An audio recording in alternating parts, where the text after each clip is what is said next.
What is up, YouTube? Thank you for checking out Fundamental Fridays. This is going to be a series that's happening live on my Twitch every Friday for the next few weeks while I go over the stuff that I do in coaching to provide the community with a free source to understand what it is that's going to help you become a better player through preparation and mindset. Like I said, this was live on my Twitch, and this is my first time doing any sort of coaching in front of a camera, in front of a live audience, so I do stumble over my words a bit when I'm talking. I do say some ums and some so's, so I did edit this up a little bit just to make it a little bit cleaner, but there will definitely still be some ums and some so's as well as some follow and sub notifications, but I can only get better from here. I can only get better with my speech while I do this with overtime. But some ums and some so's and some notifications from my Twitch are not going to take away from the value that you can get from this. I can guarantee you're going to find at least one thing out of my 4 pillars that you can implement into your own practice to help you improve. So with that being said, I hope to see you live on Twitch next Friday at 2 p.m. Mountain Daylight Time or GMT -6. And I hope you enjoy this. Have a great day. Hello everybody and welcome to the first Fundamental Fridays. This is going to be where I'm going to give you an insight into my one-on-one coaching that I do. I have worked with many players in the VGC community and outside of the VGC community. Today's topic, we are going to be talking about the 4 pillars of optimal preparation. And before I get into it, let me go ahead and talk about why this is so important for players to improving. So, optimal preparation is what makes champions.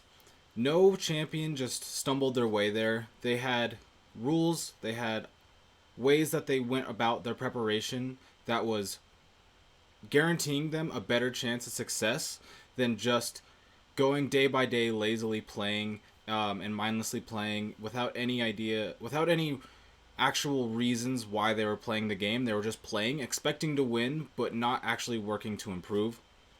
So today we're going to be going over the 4 pillars of optimal preparation. Let's go ahead and get right on into it. The first pillar is going to be effective practice. Now, you can see here that there's multiple different subcategories for it, and I'm going to go ahead and go through them one-on-one and explain the purpose for each. Alright, so let's get into the warm-up and cool-down. So warm-up and cool-down is extremely important, and it's very straightforward with what it says. A warm-up is something that you do before you're going to practice consistently. Every time before you practice, you do this one thing. It could be something short, like you just have a little bit of a meditative practice that takes 2-3 minutes. It could be something longer like me. For example, I like to go to the gym or I like to go on a walk pretty much first thing in the morning. And that helps me get focused for the entire day. So I know that it's putting my brain in the mode where it's time to get to work. It's time to start focusing. There's times to relax. There's times to have fun. But when I'm trying to improve, when I'm trying to make content, these are not the times. So warm-up is just finding something that is important to you that helps you get into that optimal mindset to where you're ready to start crushing the day, you're ready to start winning, you're ready to be in a positive mood. So a lot of these things could be reading, it could be going on a walk, it could be playing with dogs, it could just be chilling, whatever it is that really just gets you ready to play the game. That's going to be your warm-up. It's very simple. It's different for everybody. It's really just what works best for you. So you just kind of have to do the work to figure out what it is that's going to work best for you. Try a different couple different things, figure out what it is that gets you in that best optimal mindset and helps you play the best, and then just do it every single time. You're going to build the habit of it. It may not help you immediately right away, but the point of a habit is when you do this, you're going to build the habit. It's going to teach your brain that, okay, I'm doing this activity. That means we're about to go into work mode. We're about to go into grinding mode. We're about to play Pokemon. We're about to play whatever game you're about to play. And you're about to start getting better. You're going to prepare. You're going to do ranked, like high-level ranked games. You're going to do studying. You're going to do match review. Whatever it is that you got to do that day. And whatever it is that's going to get your mindset. Cool down is what you do after your session that's going to make it so that you can put the game down and move on with the rest of your day without continually thinking about what you could have done during your session. I almost always recommend to everybody that I work with that their cool down be journaling or writing down what happened during their session. So writing down the things that went well, the things that went bad, the things that you need to improve on.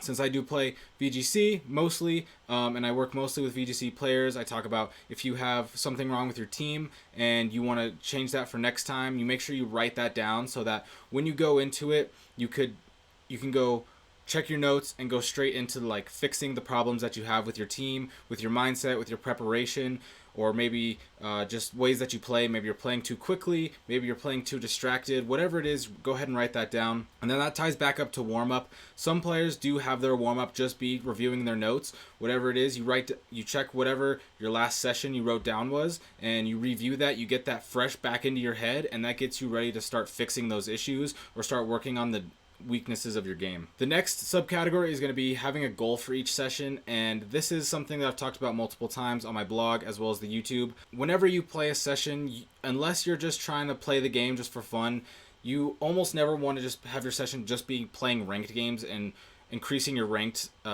points. That's what many players do in every single game. They just play to try to see that ladder ranking go up. But having your ladder ranking go up, even if you're winning, isn't improving you as a player. You want to have a goal for each session that is a weakness in your game that you're going to be able to start improving and working towards. So a goal in your game, it really depends on what game you're playing. Like I said, we can refer back to VGC. If you are having flaws in your team, you need to make sure that your session for that game is to figure out the flaws in your team, figure out what matchups you're good against, what matchups you're bad against, what matchups you need to patch up, start working on patching those things. And having that goal set before you go into it, you know that, okay, if this matchup is really bad for me, if I'm having really bad, instead of just continuing to play ranked games, you start shifting to focusing on fixing on that matchup.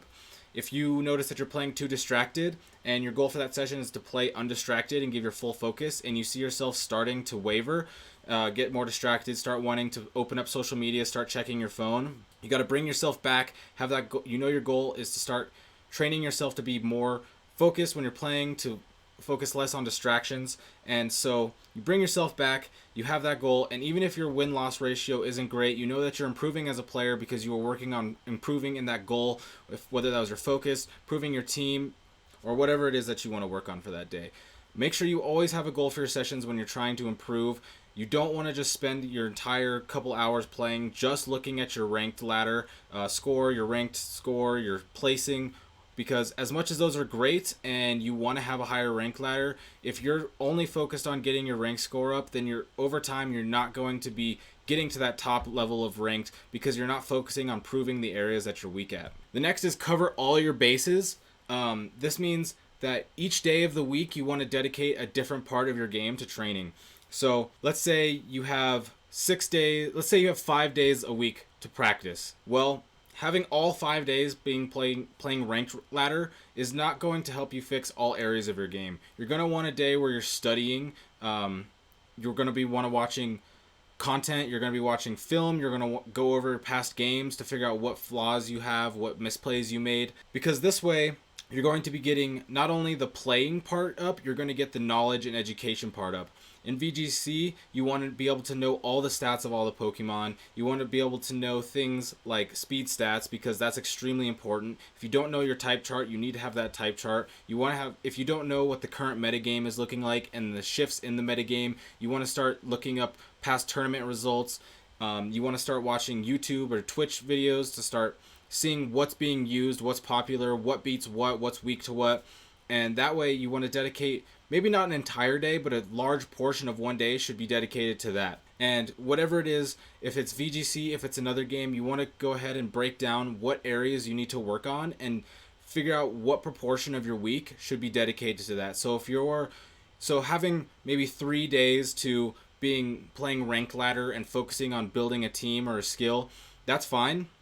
That's a good amount. And then you have 1 day that's focused to studying and film review and watching content, and just branching out your knowledge of the metagame and how other people approach the game. And then let's say your 5th day is tournament day, where you start taking all the things that you worked on the rest of the week and applying it into an actual tournament against the top players, which then can go back to having a goal, which is improving in the tournament. You want to set a goal for the tournament. So even if you have a win-loss ratio that isn't the best, you want to have a goal to improve. And even if that goal is just to figure out the flaws that you're having, that's a great goal because fixing your flaws is what's going to make you an overall better player. The next one is take consistent breaks. This is during your session. If you are playing long sessions, 4 to 8 hours long, then you need to be taking breaks consistently. I recommend you take a break for at least 10 to 15 minutes every hour if possible. It's been proven in many studies that your concentration is going to go down. This is why the Pomodoro technique exists, because over time your concentration is going to wane. It's going to go from 100% down to 80%, down to 60%. If you play for the whole 8 hours, you may be at 100% at the beginning, but for those last 2-3 hours, you're only going to be at 50-60% of your total mental capacity. As to where if you are taking breaks consistently, you can stay at 85+% of your mental capacity, making your overall entire 8 hours much better just by taking consistent breaks to get up, move around, get something to eat, drink some water. And these are extremely important because if you just sit down and just play all day, you're going to have a good beginning and a terrible end, and you're going to be wasting a couple hours because you're not having as much optimal mental concentration as you could have. So now let's go into burnout prevention. You need to figure out a way to have to prevent burnout. For me personally, I make sure I have an entire one day that of each week that I don't focus on the game at all. I go out and I do other things. I hang out with friends. I go do other hobbies. I like to skateboard. I like to play basketball. You go do whatever it is. Maybe you play another game. Whatever it is that is extremely fun to you and is going to help you clear your brain of competition and studying and all that stuff, because if you're consistently focusing on it every single day, 7 days a week for months and months and months on end, eventually you're going to hit a point where you're just completely burnt out. You can't do this anymore. It's completely unsustainable, and you need to keep that in mind when you're going into it, that you need to have burnout prevention techniques. So that's 1 to 2 days where you just take off from the game to focus on other things, whether that be things that are important like work or school, or if that's just to take it off to have relaxation time, go do something that's fun, play another game that just came out, or whatever it is that you got to do. But make sure that you have a burnout prevention, because if you burn out, it's the worst thing that could happen. You're going to be forced to take time off, which is not great for you as a competitor, but you're also going to start building a negative mindset towards the game that is going to make it so it's going to be harder for you to improve, because you're going to have that negative mindset which is telling you that, oh, well, this game sucks, I don't want to play, that's all I do, it's what my life is focused on, and you're just going to not want to do it as much. And no matter how much motivation you have now to get better, months down the line, you're going to hit that point and you're going to have to take probably 1 to 2 months off from the game to get yourself back to that neutral level of motivation. So let's go on to our next pillar, which is going to be note-taking. This one is much quicker, but it's equally as important. Note-taking is one of my favorite things of all time. I think it's one of the most important things you can do as a competitor, no matter what game it is that you play. Note-taking is permanent. And what I mean by that is when you take notes on something, it's there forever for you to review, as to where if you kind of just tell yourself, oh, I got that in my head, I'll remember that. Well, that's not guaranteed. There's a high chance that you're going to forget whatever that information is that you need to remember whenever you have something else come up that takes your attention, and you may not remember that until a couple days later when it's not relevant anymore. So you want to take notes during practice and during tournament. So let's go ahead and talk about what's the difference between notes during practice and notes during tournament. So notes during practice are going to be things that are flaws in your basics of your play. So going back to VGC, if you have problems in your team and matchup problems, you need to be writing down what matchups are bad for you and why they're bad for you. You need to be writing down what items, what moves are working for you, what aren't working for you. You need to be writing down things such as, are you distracted? Are you playing well? You want to note down things such as, how well did you play that session? Do you think you had a good session, or do you think you have a bad session? Because if you think you had a really good session, then the weight of your notes during that session are going to be a lot bigger than a session where you think you played really bad. You may not be in a good mental space. Maybe there's something outside of the game that's happening to you that's affecting your play, and that's something you should note as well. When you take notes, you can then review these notes, and when you're reviewing these notes, you're going to know exactly what it is that you need to work on and what it is that you need to not pay as much attention to, because you're already very strong in that area. So then notes during tournaments are pretty much like you take everything from the notes from practice and going to the notes of the tournament. So everything when you're playing in a tournament, if you notice that you have a matchup that's bad, if you notice that you're playing too quickly or things like that, you want to take note of that so you can review that and fix that. But when you're playing in a tournament, there's a lot of other things that come into play, such as nerves. If you're extremely nervous, then that's something you want to note down, because you need to work on your nerves. To be the best player you can be, you need to be able to work through nerves and not be as nervous. That's not something that just happens overnight, but it is something that you need to work on to make happen. It's going to be a habit, and you need to be able to like look at it every time you're getting ready to play in a tournament and know that, okay, I had nerves during this tournament, and that was what held me back from performing well, because I wasn't thinking clearly. I was thinking too much about how people are watching me. I was thinking about how I'm playing a really big name player, something like that. And then working on inside and outside of the game of fixing those nerves. And in my coaching, that is something that we work on. That's something that that is different for each individual, and I can help you work on your nerves. If that's an issue that you have, it's one of the biggest issues that most players have when in a tournament, because it's much different than just playing in your room on a ranked games, because tournaments have money, tournaments have points, tournaments have prestige and fame. So it's going to make you not think as clearly, but you need to work through that. And by taking note of all these problems that you have while during a tournament, then you know that when you start preparing for your next big tournament, you can look back, okay, these are the things that were an issue for me. You don't have to guess and be like, I think that was an issue for me. You have it written down, you wrote it right after the tournament. You know, these are the things that I need to work on to better myself for the next tournament, and then you can work on it going forward. So let's go into the next pillar, which is going to be review. Reviewing is extremely important. It's one of the most important things that you can do as a competitor. You want to be able to review things such as your notes. I just touched on that very lightly. Reviewing your notes is very important, because the things that you're taking notes on are your weaknesses, your strengths, the things that you liked about your games, the things that you didn't like about your games, the things that went well and went bad, such. And when you review that, you know what to work on, you know what not to work on. So it's very important. You want to review the flaws in your game, because that goes along with the next thing, which is inchworm. So I'm going to go ahead and talk about them together. The inchworm, which I have pictured here, is a worm that moves by moving its back end forward to make the little curve, and then moves its front end forward and it flattens out. And that's how an inchworm works, and that's how improvement works in just about anything. If you want to move your front end forward, you have to move your back end up. And so you want to be looking at what the flaws are in your game and improving them, instead of just focusing on the things that you're strong at. Because the things you're strong at, it's obvious. You're already strong at them. As much as you want to work on those things eventually and get even stronger at them, if you're only focusing on the things that you're strong at and ignoring the things that you're weak at, you're not going to be growing as rapidly as a player.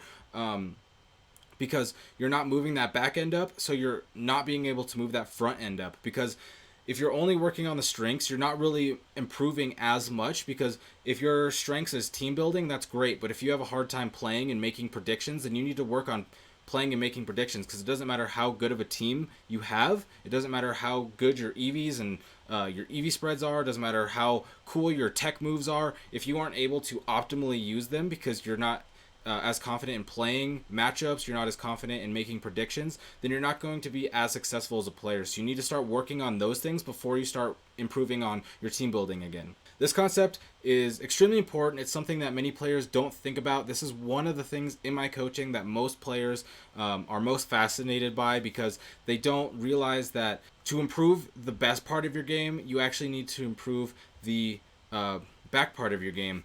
Jared Tendler will refer to it as your A game and your we'll say your A game and your F game. So your A game is your front end, and that's your best parts, and your F game is your back end, which is your worst parts. Well, if you're able to move your F game up so much to the point where your F game is equal to other players' C games, that means days where you're even having like a bad day and you're not on when you're having a bad day and you're not as on point as you normally would be, you're going to be able to still compete with other people's C games, which is their average. And being able to do that is going to make your performance more consistent, and you're going to make, whenever you're on a good day, you're going to be dominating other people because they're not working on their back end. They're only focusing on playing ranked games and their ranked ladder and figuring out, making sure that they have the right team, but not getting the mindset and preparation aspects of the competition moving up just like an inchworm would. And then you want to watch and read content.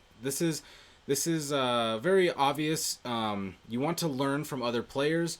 No matter what game you're playing, every player is going to approach the game differently in some way, and being able to learn from how they approach the game, how they think about the game, what they think about the game, that's going to ultimately grow your knowledge and make it so you, whenever you have to make a decision, you have not only the ways that these other players think, but you have the ways that you think, and you're going to be able to ultimately skim through all those ideas, make what you think is the most optimal play, and then make that play. And if you didn't think about, or if you didn't watch or read other people's content and you were just stuck in your own mindset, then you're not going to be able to gain as much knowledge as to where getting other people's knowledge and seeing how they approach the game is ultimately going to make you a better player. And since most of my following is VGC content, or are VGC players, this is extremely important because VGC is a game of knowledge and prediction. So the more knowledgeable you are at the game, the better you are as a player. So you want to gain as much knowledge, you want to have as many ideas about how to approach matchups, how to approach team building, how to approach predictions and such like that as possible. And you can gain that for free just by watching and reading other people's content. Now, let's go ahead and get into our last pillar here. Let's go ahead and get into our last pillar here, which is endurance. Endurance is extremely important. It's something that you need to take very seriously, and it's something that you need that isn't a part of in-game. It's all outside of the game, and you need to focus on it. And here's why. When you're playing in a tournament, they could last extremely long time. They could be up to 10 hours a day for 2-3 days in a row. And it doesn't matter how good of a tournament you have. If you start off 4-0 in a tournament, that's great. But if you then lose 3 out of your next 5, well, then you didn't make top cut of this tournament. And it doesn't matter how good of a beginning tournament you had. The end of your tournament wasn't as good. You didn't make top cut, and it's because you didn't have the mental endurance to stay at 100% or as high of a mental fortitude as you could towards the end of the tournament. Now, this is all something that you can train. You can train it with exercise. Exercise is going to teach you, or is going to give you more mental endurance. It doesn't have to be going to the gym and lifting weights. It doesn't have to be going for crazy marathon runs. It could be going for a walk for a little bit, for a couple days a week. Just something as simple as just getting up and intentionally moving your body and building up your endurance is going to help you as a competitor. So you need to focus, you need to think about endurance training as something that's going to improve you as a player, and as think about it as part of your preparation, just like you would think about team building and playing the game and learning matchups and flow charting. Sleep is also extremely important. There's too many players who sleep deprive themselves the night before a tournament, and then they wonder why they're so tired after round 5. You want to make sure that you have enough sleep. If you don't have a sleep schedule already going, I would highly recommend that you get a designated sleep schedule going, so that way you're maximizing your cellular energy through sleep. But even if you don't have a sleep schedule, you need to make sure you're planning to have enough sleep the night before. Since we're in the online era of VGC right now, this is a little bit easier because you can just go to sleep in your own bed. But make sure if the tournament starts at 10 a.m. in the morning that you probably want to wake up by 8 a.m. So that you have time to eat, you have time to start waking up, you have time to maybe get up and move around to make sure that your team is prepared, that you're ready to go. You don't want to wake up 15 minutes before the tournament and play your first round extremely groggy. And so if your tournament's at 10 and you want to wake up at 8, well, then you should probably think about going to sleep by 12. So that way you can get from 12 to 8 to sleep, or from midnight to 8 a.m. to sleeping, so you can have optimal sleep. But this is a lot harder when it comes to the IRL tournaments, and that's what I want to talk about. In real life tournaments, you're going to have all your friends coming around the country and even the world, and you're going to want to see them and hang out with them as much as possible. And trust me, I understand.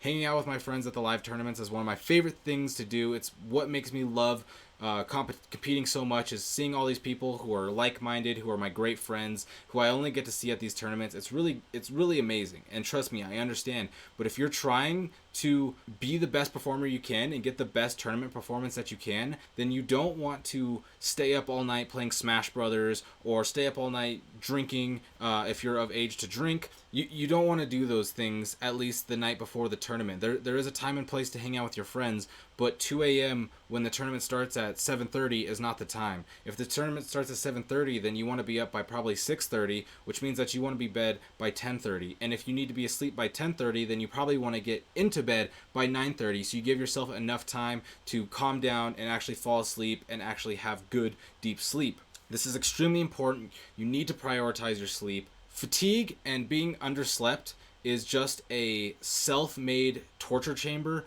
Nobody likes being extremely tired all day. Nobody likes that feeling. You've all had that feeling where you didn't sleep that much and you yawn and you can almost just feel the sleep deprivation in your body. And you don't want to feel that when you're about to play in a mental competition, because your mental fortitude is not going to be anywhere near as what it could be. So you need to make sure that you are going to sleep early enough that you guarantee yourself enough time to optimally sleep, which for most players is going to be 8 hours. If you can get 7 hours of sleep, if that's what you normally sleep and that's what you're optimal, then great. Then plan out to get 7 hours. If you need 9 hours and that's what you normally sleep, then great. Plan out to make sure that you're getting that 9 hours. Focus on your sleep, prioritize your sleep, and even if that means you have to tell your friends goodnight a little bit earlier and everybody's out partying, well, you don't have to have FOMO, which is fear of missing out. You need to just think about, yeah, I have the whole weekend to hang out with them, and I will hang out with them, but I just spent all this money to travel across the country. I spent all this time practicing. I want to perform in this tournament, and so I need as much sleep as I can get so I can perform as well as possible. Next is diet. I'm not a nutritionist or a dietitian, so I'm not going to tell you how to diet. I'm not going to tell you what to eat. But what I am going to tell you is that what you need to focus on is having good, clean energy. For breakfast, you should not be going to Starbucks and having a cinnamon bun and a coffee, because those are filled with sugar, and that's going to cause you to crash. And like I said earlier, it doesn't matter how good of an early tournament that you have. If you crash and you start losing multiple sets in a row, then you're not going to make top cut, and you're probably not going to be as happy with your performance when you know that you had the team, you had the skill to top cut that tournament. So you want to make sure that you are eating a breakfast, you are having snacks that are going to give you good, clean energy that aren't going to cause you to crash. And so that means avoiding things like energy drinks. That's going to mean avoid drinking coffee, but not all coffee. Things like Starbucks, for example, which is like 80% sugar. It's different than just having a cup of coffee that is actually like a black cup of coffee that's actually going to just be energy, and it's not going to crash you as hard. So whatever works for you. Like I said, I'm not going to give you the advice to what you should eat. This is something that you need to figure out on your own. This is something you should be doing long before the tournament. You should be in the morning tracking what you eat and seeing what's going to give you the most energy throughout the day.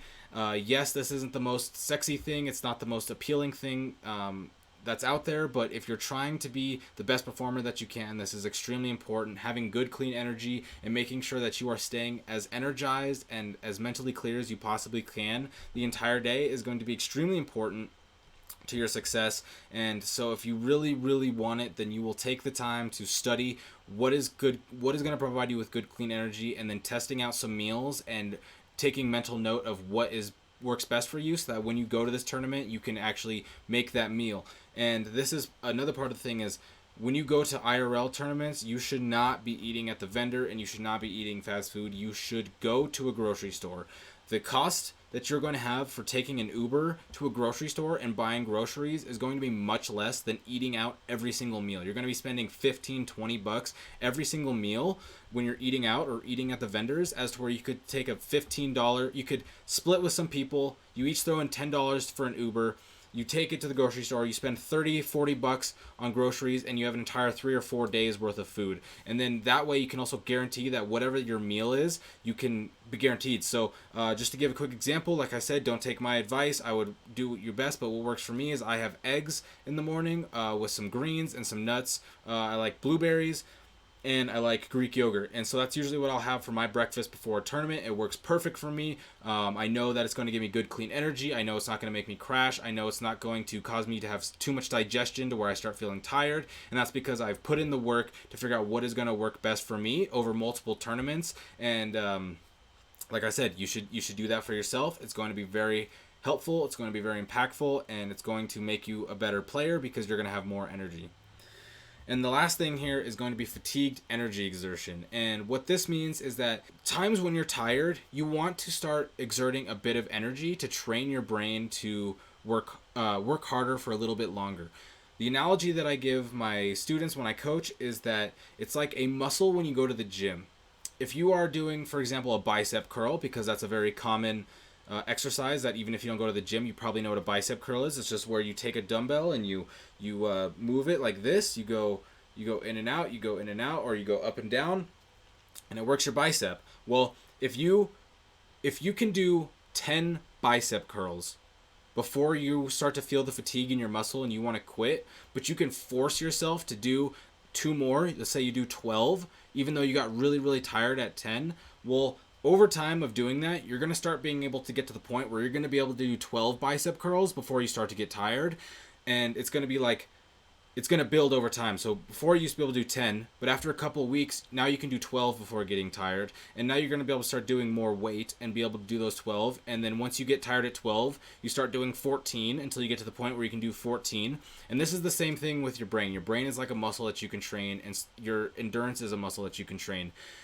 If you get very tired after, let's say you play 20 games of ranked ladder and you're getting extremely tired, if you can get yourself to play 1 or 2 more games where you just give yourself your full focus towards the game, even if you lose those games, if you just tell yourself, okay, I'm extremely tired, I could go to bed right now, but I'm going to play 1 more game to where I give myself my full focus towards this game. I try to give my best plays. I try to make sure I'm thinking about what my opponent can do and such things like that.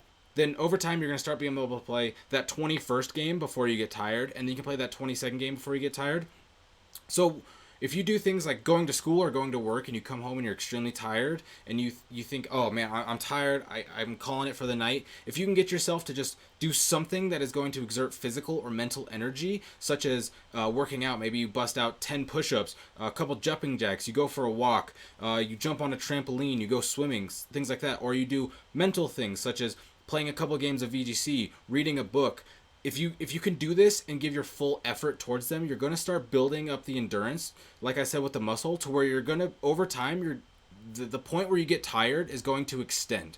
And this is extremely important as a competitor when you're competing, because you want to be able to last as long as possible during a tournament, because like I said multiple times before, it doesn't matter how good the beginning of your tournament is. If the end of your tournament isn't that good, then you're not going to have a good tournament. You want to be as focused as you can the entire tournament. And when we're having 10, 12-hour long tournaments over a course of multiple days, then you want to make sure that your endurance is high as possible. So outside of the game, you want to be training your endurance. When you get home from school and you're tired, play 2 games, play 3 games of VGC. Make sure you're giving yourself your full focus. Make sure you're thinking through your plays. Make sure you're not rushing. Make sure you're not playing distracted. And then that way you're going to start building your mental endurance and teaching your brain that even if you're tired, that even if your brain's tired, you still have that couple games left to give full focus. So if you're playing a 9-round regional and round 8, you are tired. You are so tired. You wish there wasn't one more round.